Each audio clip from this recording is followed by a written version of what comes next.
Assalamualaikum. Apa kabar semuanya? Alhamdulillah berjumpa lagi. Kali ini Ibu akan mengajar pelajaran PPKN dengan materi penerapan sikap yang mencerminkan sila ke-1 dan kedua Pancasila. Materi ini ada di buku tema 1 halaman 19. Kalian simak baik-baik penjelasan berikut ini dari Bu Ratna ya. Kita ucapkan Bismillahirrohmanirrohim. Kita akan belajar tema 1 ya, halaman 19 sampai 22. Kalian buka bukunya dan kalian baca terlebih dahulu sebelum Bu Ratna menjelaskan tentang materi menganalisis penerapan nilai-nilai Pancasila dalam kehidupan sehari-hari. Anak-anakku, kalian hafal isi Pancasila? Ada 5 pasal ya. Ayo kita baca bersama. Pancasila. 1. Ketuhanan yang Maha Esa. 2. Kemanusiaan yang adil dan beradab. 3. Persatuan Indonesia. 4. Kerakyatan yang dipimpin oleh hikmah kebijaksanaan dalam permusyawaratan perwakilan. 5. Keadilan sosial bagi seluruh rakyat Indonesia. Anak-anakku, Ibu akan menjelaskan penerapan sikap yang mencerminkan sila ke-1 dan kedua Pancasila. Ada di halaman 20.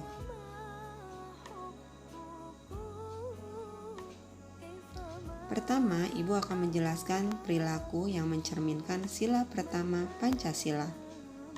1. Takwa terhadap Tuhan Yang Maha Esa. Bentuk ketakwaan kita adalah taat beribadah. Jika seorang muslim, maka ketakwaannya adalah sholat 5 waktu. Sholat 5 waktu ini adalah bentuk rasa syukur kita karena kita sudah diberikan oleh Allah udara, air, tempat berpijak, yaitu bumi, tumbuhan, hewan. Nah, bagi yang non-muslim pun sama, yaitu beribadah sesuai agama masing-masing. Toleransi. Toleransi ini adalah rasa tenggang rasa dan saling menghormati, tidak menghina, tidak mengejek agama orang lain. Nah, kita jika ada kegiatan di sekolah, sholat berjamaah, zuhur, maka yang non-muslim tidak boleh mengganggu dengan suara-suara yang keras. Demikian juga orang muslim terhadap muslim lain, tidak boleh menghina, mengolok-olok. Ya.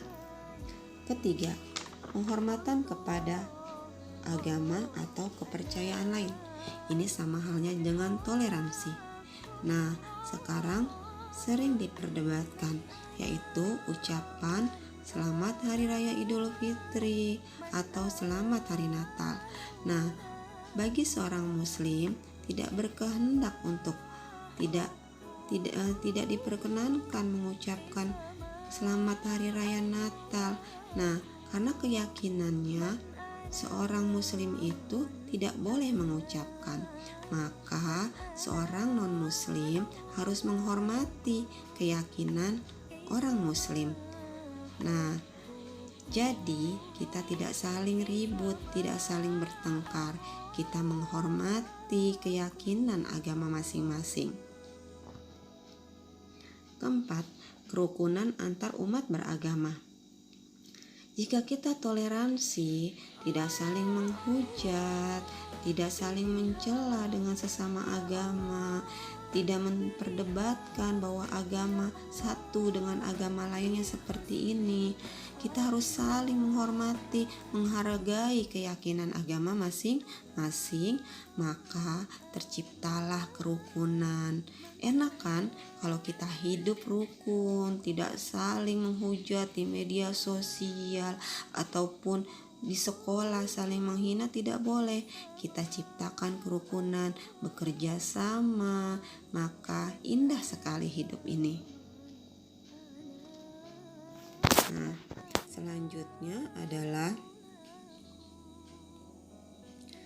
makna sila pertama Pancasila. Nah, di dalam sila pertama bermakna bahwa bangsa Indonesia bangsa yang bertuhan. Jadi tidak boleh bangsa Indonesia itu tidak bertuhan atau memiliki paham tidak mempercayai Tuhan, karena agama di Indonesia ini ada 6 yang diakui. Salah satunya Islam, kemudian ada Kristen, ada Hindu, ada Buddha, dan ada Konghucu. Itu adalah agama yang diakui, maka wajib memiliki agama. 2. Percaya dan takwa kepada Tuhan Yang Maha Esa adalah pondasi hidup. Ya kan?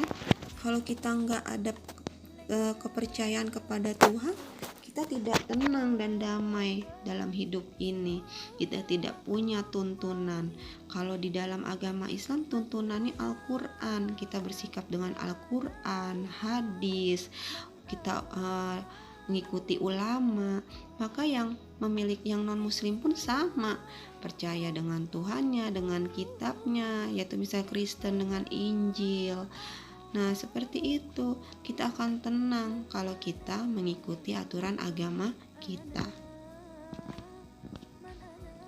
Yang ketiga, negara melindungi warganya untuk menjalankan ajaran agama masing-masing. Nah, pemerintah ini akan bertindak jika satu agama merusak tempat ibadah agama lain, misalnya mengebom, menghancurkan, menimpuk dengan batu atau membakar, atau mengganggu orang-orang yang sedang beribadahnya. Ya, orang sedang ibadah diganggu oleh agama lain. Ini tidak boleh. Maka pemerintah akan bertindak, akan memberikan sanksi yang berat. Kemudian yang keempat, negara menjamin kemurnian ajaran agama. Jadi jika ada aliran-aliran agama yang tidak sesuai dengan agama di Indonesia, yang tidak sesuai dengan 6 agama ini, misalnya aliran sesat, maka dihapus atau dilarang. Seperti itu. Tidak boleh. Kita pernah mendengar berita-berita ada aliran, ada kepercayaan yang tidak sesuai dengan agama di Indonesia, maka pemerintah akan menutup kegiatan seperti itu, ya. Nah, kemudian baca halaman 21 dan 22 juga ya. Nah, nilai-nilai yang terkandung dalam sila kedua. Tadi sila ke-1 dan sila ke-1, sekarang sila kedua. Sila kemanusiaan yang adil dan beradab. Yang pertama adalah persamaan derajat. Apa maksudnya persamaan derajat? Di hadapan Tuhan itu kita harus saling menghormati, karena manusia ini adalah makhluk Tuhan.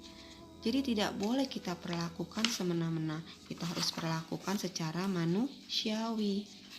Tidak boleh menyuruh pembantu di rumah kita dengan bekerja terus-menerus. Tidak boleh seperti itu.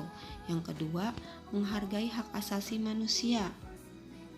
Ya, hak kita sebagai seorang manusia sama. Yang beda, yang kaya, yang miskin, yang beda suku, beda agama, warna kulitnya beda, ada yang putih, ada yang hitam. Itu kita harus hargai, nggak boleh dibeda-bedakan. Yang berkulit hitam, berkulit putih, ya. Pernah kita dengar di luar negeri rasis namanya, ya. Nah, itu tidak boleh. Kita harus menghargai. Di Indonesia dipandu dengan sila kedua ini, yaitu kemanusiaan yang adil dan beradab, agar manusia atau warga Indonesia menjadi warga yang beradab dan adil terhadap manusia lain, terhadap orang lain. Yang ketiga, solidaritas antar sesama manusia, sama seperti yang tadi sila pertama, solider dengan agama lain, solidaritas dengan yang kaya, dengan yang miskin, saling memberi, saling berbagi, ya kan? Nah, yang keempat, perdamaian. Kalau kita bersikap adil dan beradab kepada manusia lain, tidak menyakiti, tidak melakukan kekerasan, maka di Indonesia ini akan damai, tidak akan ada tawuran, tidak akan ada demo-demo seperti itu. Maka kita akan hidup dengan damai. Mau kan seperti itu? Nah, makna sila kedua ini hampir sama dengan nilai-nilai. Yang pertama, manusia diakui harkat dan martabatnya sebagai manusia. Yang kedua, manusia itu sederajat, sama haknya dengan kewajibannya juga sama. Tidak boleh membedakan suku, Sunda, Jawa, sama keturunannya juga. Orang Melayu, orang kepercayaannya agama Islam, Kristen, Hindu, Buddha sama, tidak boleh dibeda-bedakan. Yang ketiga, kemanusiaan yang adil dan menjunjung tinggi nilai kemanusiaan. Menjunjung tinggi nilai kemanusiaan, tidak boleh ngebully temannya. Itu berarti melanggar sila ketiga. Membuli temannya yang lemah, menyakiti temannya dengan kata-kata, bukan hanya fisik. Walaupun kalian tidak memperlakukan kekerasan terhadap fisik, tapi jika kalian mengolok-olok, mencela, menghina, itu adalah menyakiti hati teman kalian. Itu juga termasuk bully. Teman kalian menjadi rendah diri, itu dosa. Kalau di dalam agama Islam atau agama lainnya pun sama, dosa. Kita tidak boleh membuli, itu namanya tidak manusiawi. Nah, kalau di akhirat kita ada hukumannya, yaitu neraka misalnya. Tapi kalau di dunia ada juga hukum bully, di penjara. Jadi pemerintah juga tidak mendiamkan orang-orang yang memperlakukan atau melakukan pembulian kepada orang lain, kepada orang yang lemah. Nah, Ibu harap anak-anak Bu Guru di SD Pelita ini semuanya bersikap baik terhadap temannya, memberikan semangat kepada temannya yang lemah, belajar bersama, nggak harus milih yang pinter-pinter sama yang pinter-pinter, yang nggak pinter nggak ditemenin. Tidak boleh seperti itu. Kita harus adil terhadap teman kita, ya. Nah, itu penjelasan makna dan nilai-nilai sila pertama dan kedua. Nah, mudah-mudahan kalian paham apa yang Ibu jelaskan. Ada latihan. Kalian perhatikan gambar-gambar halaman 21 dan 22. Nah, tugas pertamanya adalah tuliskan jawaban nomor 1 dan 2 di buku tulis ya. Soalnya gak usah ditulis, jawaban saja.